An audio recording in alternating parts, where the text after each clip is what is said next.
پھر یہاں پہ ایک فکر کا سوال آتا ہے کہ روز معاشرے کو جب اللہ سوال کریں گے تو کیا وہ صرف انفرادی کے ہوں گے یا اجتماعی کے بھی ہوں گے؟ ہم اپنے ارجز کی، اپنے انسٹنکٹس کے غلام ہو گئے، اپنے خواہشات کے غلام ہو گئے، اور اس نے ہمیں پھر حیوان بنا دیا۔ ایک چیز ہے کہ آپ کسی پرابلم کو تھیوریٹیکل لیول پہ آئیڈینٹیفائی کر رہے ہو اور اس کا تھیوریٹیکل ہی سولوشن دے رہے ہو، جبکہ بچوں کی لیوڈ پریکٹیکل ریالٹی وہ نہیں ہے۔ تو دیر از جسٹ ون کنکلوژن، میں اس پہ کوئی اختلاف ہوگا ہی نہیں کہ بھائی وہ دین پہ ہی اکٹھے ہو سکتے ہیں۔ وہ کہیں گے میں نے اس دین کا کیا کرنا ہے جو مصیبت میں نہیں کام آتا میرے۔ جب قوم پہ یا انسان پہ نیڈ آتی تھی تو کون پہنچا تھا؟ میرا نبی پہنچا تھا۔ ایسے نہیں قوم یونائٹ ہو جاتی ہوتی کہ ہم اکٹھے افطاری کرتے ہیں۔ اپنی بیٹیوں پہ ہمیں پورا کا پورا عمر خطاب ہر محلے میں چاہیے، اور جب لوگوں کی بیٹی باری آتی ہے تو سر نہیں، یہاں پہ تو کوئی کالی ویگو آ جائے گی۔ یعنی حرمت رسول کا مسئلہ جو ہے نا ایک یونیورسل کاز ہے مسلمانوں کے لیے، جہاں پہ شیعہ سنی سب اکٹھے ہو جاتے ہیں۔ کہ ہمارے ملک میں جو ایک بامبنگ شروع ہونے والی ہے، آپ لوگوں نے ریسنٹلی آئی ڈونٹ نو ان کا فتویٰ پڑھا ہے نہیں، ایک proper operation T T P launch کر رہا ہے۔ No one gives a shit about Pakistan. مجھے لگتا ہے ہم حماس سے بھی کمزور ہیں، ہم لوگ بہت کمزور ہیں، حماس سے کمزور ہیں، حماس سے کمزور ہیں۔ آپ کو پتا یہی نواز شریف آپ اسی کلنٹن کے سامنے سر تن کے کھڑے ہو گئے تھے کہ دھماکے تو میں کروں گا۔ کیوں؟ کیونکہ پبلک مینڈیٹ میرے ساتھ ہے۔ عوام اس وقت دھماکے چاہیے، کیوں انڈیا نے دھماکے کر دی؟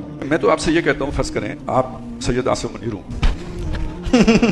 ہمارے پاس ایئر کرافٹ کیریئر ہے؟ نہیں سر۔ ہماری گراؤنڈ فورسز جا سکتی ہیں؟ نہیں سر۔ تو پھر ایک ہی آپشن آپ کے پاس بچا ہے نا، آیا جے غوری۔ سر یہ جو مسائل ہیں ہمارے، خود ہی ہم پاکستان فرسٹ کے نعرے لگا رہے ہیں، خود ہی ہم بارڈر کے اوپر شرارتیں کر رہے ہیں، خود ہی ہم نے بلوچستان کے اندر انسرجنسی ایم کیو ایم کو بھی ایک زمانے میں پالا ہے۔ میں کہہ رہا ہوں کہ پریسیپس کہاں ہوگا، کہاں پہ مصلحت پسندی جائز ہوگی اور کب وہ حد پار ہوگی کہ نہیں اب یہ اب آپ کو سٹینڈ لینا پڑے گا۔ وہ سرکمسٹینشل ہے۔ تو اس کا مطلب یہ ہے کہ وہ یہ بچہ پوچھ رہا ہے کہ حسین علیہ السلام نے مصلحت کیوں نہیں دکھائی، ایمان کیوں دکھایا؟ کہ یہ کوئی بندہ کہے کہ حضرت حسین رضی اللہ تعالیٰ عنہ وہ اسٹیٹ کو چیلنج کرنے کے لیے نکلے تھے، میں سے ڈس ایگری کرتا ہوں۔ مکی پوری زندگی کے اندر اللہ کے رسول صلی اللہ علیہ وآلہ وسلم کے بارے میں ہماری یہ assumption کہ he was all about revolution, this is wrong۔ ہم مکہ میں اللہ کے رسول صلی اللہ علیہ وسلم کا ہجرت کرنا، ہجرت is a very anti revolutionary idea, کیونکہ اس وقت جہاد کا حکم نہیں آیا ہوا تھا، ہجری میں آیا جہاد کا بالکل ایسے بالکل ایسے ہی ہے۔ اور جیسے جہاد کا حکم آیا اس کے بعد تو ہجرت نہیں کی مسلمانوں نے، اس کے بعد پھر جہاد کیا۔ اللہ کے علاوہ کسی اور کا خوف رکھنا بھی شرک ہے۔ دیکھیں جہاد عبادت ہے، عبادت کا مفہوم یہ ہے کہ آپ نے اس طریقے سے وہ کام کرنا ہے۔ عبادت وہی ہے نا کہ آپ مثال نماز عبادت ہے۔ اللہ کہتے ہیں کہ یہ ایسے ڈرتے ہیں انسانوں سے جیسے کہ اللہ سے ڈرنے کا حق ہے، یا پھر اس سے بھی زیادہ، یہ اس سے بھی زیادہ ڈرتے ہیں انسانوں سے جیسے کہ اللہ سے ڈرنے کا حق ہے۔ میرا خیال ہے ہمیں آڈینس کو بھی نا مان اللہ بھائی کوسچنز کرائے کہ اس طرح کی ڈسکشن جو ہے نا، جس میں 10 آدمیوں نے مرنا ہو، 100 آدمی نے مرنا ہو، 1000 آدمی نے مرنا ہو، لاکھ آدمی نے مرنا ہو، تو اس نے وہ ساری رسپانسبلٹی آخرت کے سامنے رکھ کر تو فیصلہ کرنا ہوتا ہے۔ خالد صاحب، ہر آرمی کا جرنیل لاکھوں فوجیوں کو مروانے کا رسک روز لیتا ہے جب بھی جنگ ہوتی ہے، یہ جنرل کا کام ہوتا ہے۔ کیا اللہ کے رسول صلی اللہ علیہ وآلہ وسلم نے کچھ مصلحت کے تحت چیزیں کی کہ نہیں کی؟ کہ ایک بچی بچی اور پوری کی پوری فلسطینی بچیاں قوم نہیں وہ وہاں پہ ریپ ہو رہی ہوں تو سب مردوں کو مار دینا چاہیے، بھائی وہ ٹھیک کہہ رہی ہے۔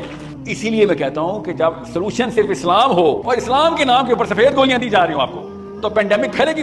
اس لیے ان عورتوں کو، تمام لڑکیوں کو پتا ہے اس بات کا، اتنا نسوانی مرد کبھی ہسٹری میں بنی آدم میں نہیں آیا، اتنا مسلمان قوم نے اس وقت نسوانی مرد رکھا ہے۔ ہر قسم کا مفتی اور عالم میرے خلاف ویڈیو کیوں بنا رہا ہے؟ میں ان کو ڈائریکٹلی حالانکہ پاور دے رہا ہوں کہ بھائی فتویٰ ہی چکر، یہ کس لیے مفتی بنایا تھا؟ آپ دیکھ لیں لینڈسکیپ کیا چل رہا ہے۔ میں نے آج تک کسی لبرل کو، کسی آرمی والے کو، کسی سول کو، کسی بیوروکریٹ کو، ٹیکنوکریٹ کو کوئی پاور دی ہے؟ میں تو ہمیشہ علماء کو پاور دے رہا ہوتا ہوں کہ اللہ نے آپ کو اللہ کی طرح طاقت دی ہے، 1.5-2 لاکھ بلڈنگز آپ کے نام کے اوپر ہیں یہاں پہ، اگر آپ نے نہ پکڑی تو ان بچیوں نے مسجد کی امامت شروع کر دینی ہے۔ زیادہ سے زیادہ کیا جنازہ ہی پڑھا رہے ہو نا، پڑھا لیں گے، نکاح ہی کرا رہے ہو کرا لیں گے، اور کیا کر رہے ہو؟ جب وقت پڑتا ہے اس وقت غائب ہو جاتے ہو۔ ایک تو میں معذرت کرنا چاہتا ہوں، ہم سب ایک طرف ہو گئے، ساحل بھائی فلسطین ایک طرف ہو گیا، فلسطین ایک طرف ہو گیا، تو چلیں I admit my failure. I'm not going to solve it because my contemporaries are going to come in my way. I promise you this. But girls, you are going to solve it through your son and your daughter. Boys, you are going to